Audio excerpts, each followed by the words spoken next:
My name is Alara Vance. I'm 38 years old, and I'm a financial planner.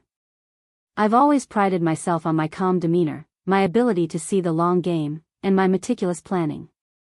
But even I wasn't prepared for the sheer, unadulterated fury that erupted from my sister, Chloe, on the night of her engagement party. We were standing near the dessert table, a towering confection of white chocolate and spun sugar that was already starting to melt under the ballroom lights. Chloe, flushed with champagne and the attention of her fiancé's family, suddenly pivoted on her heel, her smile dissolving into a venomous sneer directed squarely at me. Her voice, usually a carefully modulated purr, rose to a piercing shriek that cut through the polite chatter. "Give us the ring or pay up, Alara," she bellowed, her finger jabbing accusingly in my direction. "You hear me? Give us the ring or pay up." A hush fell over the room, every eye on us. My cheeks burned, but I felt a strange calm settle over me. I looked at her, then at the stunned faces of our parents, and simply nodded.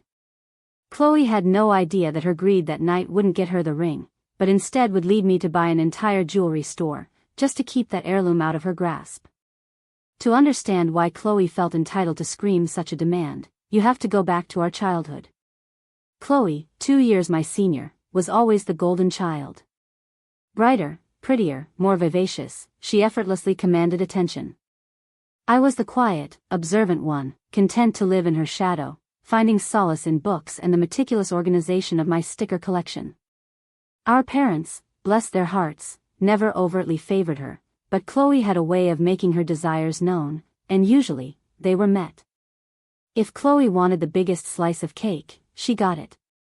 If she wanted the new doll, it appeared. I learned early on that fighting her was a losing battle, so I chose my battles carefully. The ring in question wasn't just any piece of jewelry. It was our grandmother Eleanor's engagement ring, a stunning antique sapphire surrounded by a halo of diamonds, set in platinum. Grandma Eleanor was a formidable woman, sharp as a tack even in her late 80s. When I was in college, I spent my summers helping her around the house, listening to her stories, and sharing her quiet fascination with history and beautiful old things. Chloe, meanwhile, found Grandma a bit boring and rarely visited unless coaxed. It was during one of those summers that Grandma, tracing the intricate filigree of the ring on her finger, told me, "This will be yours one day, Alara. You appreciate its story, its quiet strength. Not just its sparkle." Grandma passed away 5 years ago, and her will was explicit. The ring was bequeathed to me. Chloe, who had suddenly developed an interest in family heirlooms after Grandma's passing, was furious. She tried to contest it, claiming Grandma was confused in her final years, but the will was ironclad. Mom and Dad, ever the peacemakers, tried to mediate, suggesting I share it or let Chloe wear it for special occasions. I refused. It wasn't just the monetary value, it was Grandma's trust, her recognition of something in me that Chloe had always overlooked. The ring was a tangible connection to a woman who truly saw me. When Chloe announced her engagement to Mark, a perfectly nice but somewhat bland accountant, I braced myself. The wedding planning began almost immediately, and with it, Chloe's renewed campaign for the ring. Her first approach was subtle, a casual comment over brunch. "You know, Alara, Grandma's ring would be absolutely perfect with my dress. It's almost like it was meant to be mine." I just smiled and changed the subject. What she didn't understand yet was that I wasn't going to roll over anymore. My career as a financial planner had taught me the importance of boundaries, of protecting assets, and of understanding true value beyond superficial appearances. A few weeks later, the demands escalated. Chloe called me, her voice dripping with sugary persuasion. "Look, I know Grandma left it to you, but it just makes sense for me to wear it, Alara. I'm the one getting married. You're not even seeing anyone. It's just sitting in your safe, isn't it? It deserves to be worn." I patiently explained that the ring was a personal inheritance, not a loaner. Her tone hardened. "Fine," she snapped.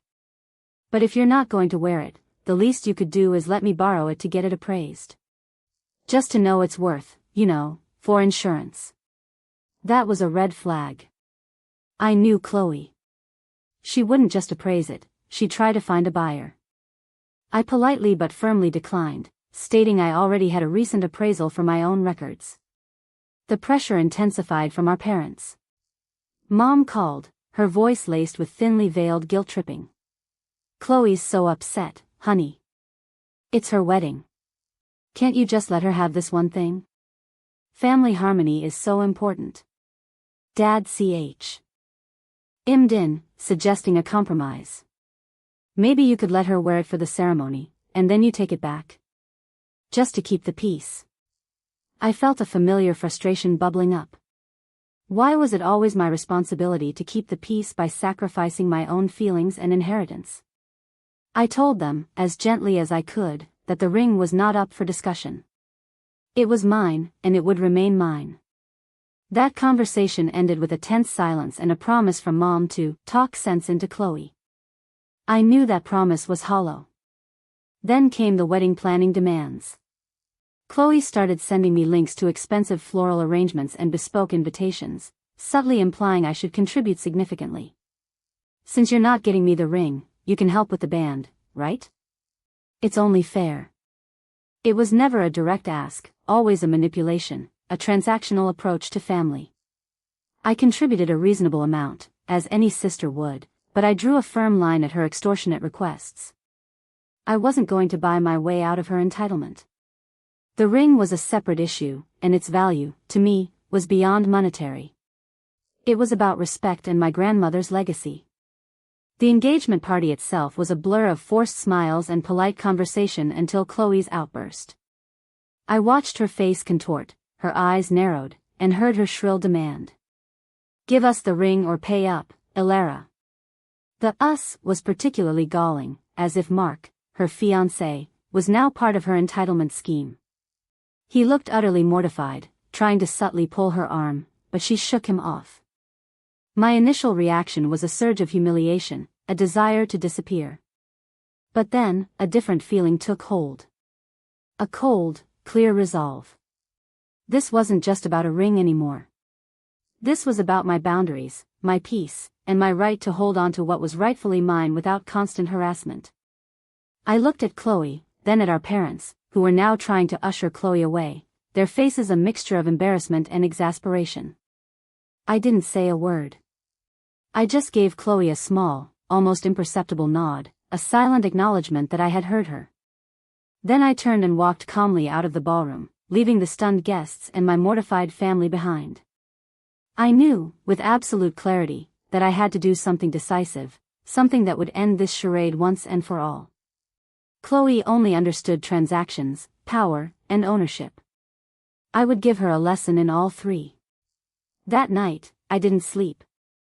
I sat at my kitchen table, a cup of cold tea beside me, and opened my laptop.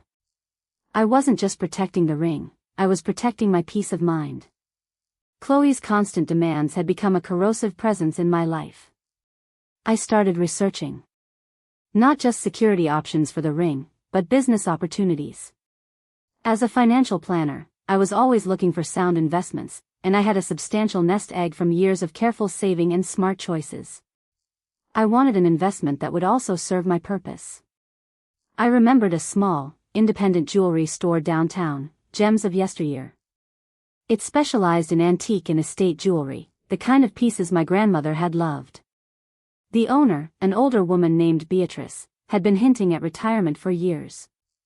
The store was well regarded but hadn't quite kept up with modern marketing trends. It had potential, and more importantly, it was a tangible symbol of ownership and value. A place where precious things were kept safe, appreciated, and bought and sold on my terms. The next morning, I called Beatrice. We had met a few times over the years, as I'd occasionally brought in pieces for cleaning or appraisal. I asked if she was serious about selling. She was. We set up a meeting for the following week. My financial expertise allowed me to quickly assess the business's books, its inventory, and its market position. It needed some revitalization, a fresh perspective, but the bones were good. It was exactly the kind of strategic investment I understood. The negotiation was swift and professional. Beatrice was ready to move on, and I was ready to step in. Within 2 weeks, I had an agreement in principle, and within 6 weeks, the deal was closed. I had bought gems of yesteryear. The announcement of my new venture sent ripples through the family. Mom called first, her voice a mix of pride and confusion. "A jewelry store, Alara? That's unexpected. Are you leaving your financial planning job?"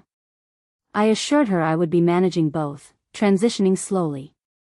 Chloe, of course, was furious. She heard the news through Mom. She bought a jewelry store? Is she trying to make a point? "This is insane," she shrieked over the phone, according to Mom. She couldn't fathom that I would do something so drastic, so expensive, just to keep a ring from her. But it wasn't just about the ring, it was about reclaiming my agency. The day the sale officially went through, I took Grandma's sapphire ring out of my personal safe. I drove it directly to Gems of Yesteryear, which was now my store. I walked past the gleaming display cases filled with vintage brooches, Art Deco necklaces, and Edwardian lockets. I went to the back, to a secure, velvet-lined display case that I had specifically designated. I carefully placed Grandma's ring inside. Then, I had a small, elegant brass plaque engraved, "Grandma Eleanor's Sapphire, Private Collection, Not for Sale." It was the ultimate, undeniable boundary. Chloe, predictably, showed up at the store a few days later, dragging our mother along for moral support. She strode in, her eyes scanning the cases, a look of incredulity on her face. "So, this is it?" she asked, a sneer in her voice. "Your little revenge plot?" I met her gaze calmly. "This is my new business, Chloe. And it's doing quite well." She spotted the ring in its special case. Her eyes widened, then narrowed.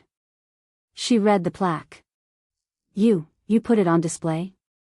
You own a whole store, and you're still keeping it from me?" she demanded. "It's not keeping it from you, Chloe," I replied, my voice steady.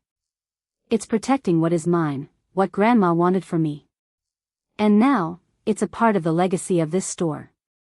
Mom, who had been watching the exchange with a pained expression, finally spoke up. "Chloe, it's beautiful.